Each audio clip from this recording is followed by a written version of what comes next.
CNN, Hurricane Irma was a Category 5 storm when it crashed through the Caribbean, leaving at least 36 people dead in its wake before moving on to Florida.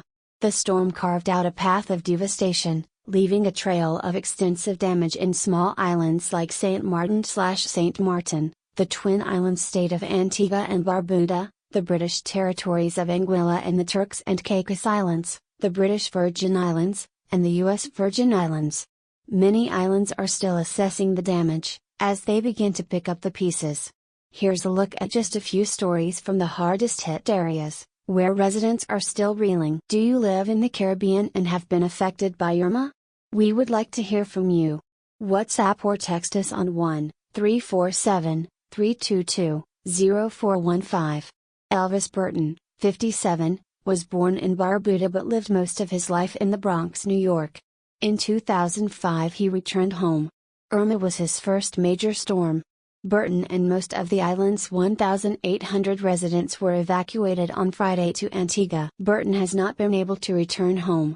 Looking at pictures from the island, he said, "I think it's going to take a long time for Barbuda to get back on its foot. Everything is completely destroyed. Most of the people left with just the clothes on their backs. I want to get back because I want to start to rebuild. It's sinking in, you're feeling the impact of the hurricane. After a day or two you realize you have lost everything." Burton is staying with a friend in Antigua, while many others are in shelters on the island. "The people of Antigua have done so much to make us feel comfortable, but I just want to get home. It is human nature." The storm ravaged the island on Wednesday, and Taylor, who lives with her husband and 2 children in the capital, Phillipsburg, told CNN that people there were still in dire need of security and supplies. "We are in great need of supplies, food and water, and more security," Taylor told CNN in a Facebook message, adding that she was fearful of looters and had heard stories of people being held at gunpoint in their homes. "It is so freaking scary. Right now, I wish my children could leave so they would not have to experience, and also my husband and I can focus on each other. It's not easy here," she said, adding that the Dutch Marines and police force were doing their best to cope with the situation. Lloyd Gumbs was born in Anguilla, where he has lived for most of his life. "We were prepared for the hurricane," he said, "but this wasn't a normal hurricane. The storm left at least 1 person dead on the island." Gumbs says he was on Anguilla, a British territory, in 1995 when Hurricane Louise hit. Louise was a Cat 4 storm, and lasted for something like 36 hours. Irma lasted a shorter time but it caused more damage. Gumbs, who has 6-year-old twins and a 3-year-old, is without electricity and running water. He says he stocked up on drums of water in advance of the storm but it's beginning to run low. "It's a challenge," he said. "We are using candles at night." Cell phone networks on the island have remained online and Gumbs has been documenting the destruction Irma left behind on his Facebook page.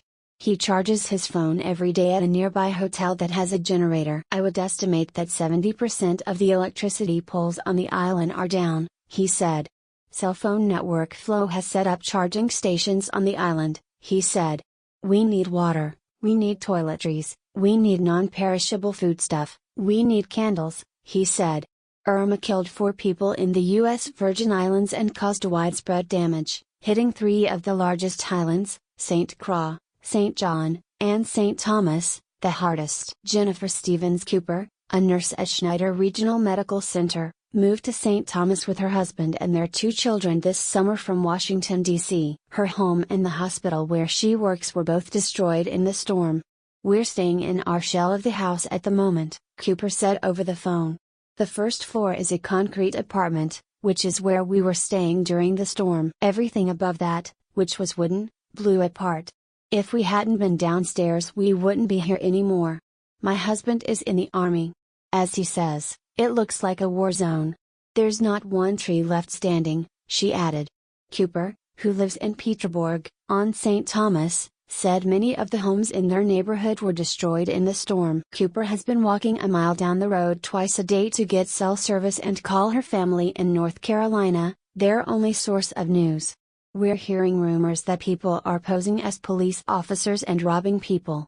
We spoke with another nurse who was robbed at Machete Point a few days ago," Cooper said. We're terrified. It's a desperate situation. When people run out of water and food, tempers flare.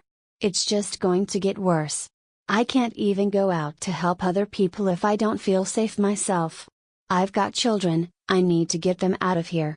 We are supposed to have a flight out on Saturday, but right now it's not functional. My house is completely gone, Kennedy Bonda, from Tortola, said by phone. Bonda made the last-minute decision to shelter at a hotel in Tortola with his wife, their 4 children, and his elderly mother-in-law. They barricaded themselves in their room, using mattresses and chairs to block the glass doors. He said that now, 5 days after the storm hit the British Virgin Islands, killing 4 people, everyone is on edge. On Sunday, he went to a gas station to fill up on diesel and a man on a scooter cut the line of cars, pulling out a gun. His children were in the car with him at the time. It's scary. Give us a week, a couple more days from now, people are going to start looting other people's houses. I have a 1-year-old, 2-year-old, 5-year-old, 8-year-old, and a mother-in-law who is pretty old. I'm worried for their safety. Bonda said he's hoping to get his children, who have British passports, evacuated to the United Kingdom to stay with family. We can't stay in the hotel forever. Where are we going to go next? When the looting starts getting heavier, where am I going to go? It's scary for me to think of my kids. Where am I going to put them? Is the government going to help me? I just want to get my kids out. Nothing's ever happened like this here before, my head is spinning, Bonda said. Maria Rivas, who has lived in Puerto Rico for 18 years, camped out in her Toa Baja home with her husband, their 2 children, her mother and mother-in-law, during the hurricane. I wanted to make sure everyone was under one roof. My kids' anxiety level was through the roof, so it was important for us to maintain calm. We played a lot of games, colored, Rivas said. The island avoided a direct hit, but high winds and torrential rains knocked out power. The way the wind sounded was terrible. I've never heard wind like that, she said. We're relieved, and happy we're all well, and that the storm didn't cause more damage. We got very lucky after seeing what happened in Culebra and Loíza, 2 towns hit hardest in Puerto Rico. Rivas said the community has come together in the storm's aftermath. A hotel in San Juan has been collecting donations, which will be distributed to families in Loíza who lost their homes. Ken Adams, the 61-year-old owner of Building Materials Do-It Center in Providenciales, reopened his hardware store on Sunday, 3 days after the storm hit Turks and Caicos. On Sunday we opened with a prayer, giving God thanks for life, Adams said, adding that his store is now sold out of reconstruction materials, like plywood. We are trying our best because we're in a position to help. He said he hopes to get new supplies in by the weekend, but after storms in Texas, and now in Florida, it could take a while. Hurricane Irma barreled through the British overseas territory, home to about 52,000 people, overnight Thursday into Friday. At the moment, we have a lot of houses with roof damage. We have major infrastructure damage. There's no electricity, a lot of the cell towers are down. Gas stations have very little gasoline, Adams said. Adams, who was born and raised in Turks and Caicos, said he's never seen a storm like Irma. We've seen many hurricanes before, but this was more than anything we've ever experienced. We saw something like 200 miles per hour wind gusts. It was a scary experience, Adams said. But it could have been worse. It's not nearly as bad as some of the other islands. Irma made landfall in Cuba overnight on Friday as a Category 5 storm, blasting into seaside towns and causing flooding in low-lying areas of the capital. Winds of 125 miles per hour would troops clean off buildings, rip trees from the ground and forced evacuations along the coast. Authorities said 10 people died as a result of Irma. Michael Galindo runs a bed and breakfast in Havana, where 7 people died as a result of building collapses. Galindo said most of his guests for the coming weeks have cancelled their visits due to the storm. Don't cancel, he said. Our emerging private sector really needs the support to grow. Telecommunications on the island have been poor due to the storm, he said, and when CNN attempted to call him the line dropped several times. On the other end of the island, U.S. military staff and their families also avoided the worst of the storm. Danielle Nicole DeBono, who lives at the Guantanamo Bay Naval Base, posted video on Friday evening of thunder and lightning as Irma aired. "Everyone here at GTMO is safe and sound, and Irma has been kind to us compared to others in her path," she said by text. What do you think about this news? Scroll down and comment. Thanks for watching.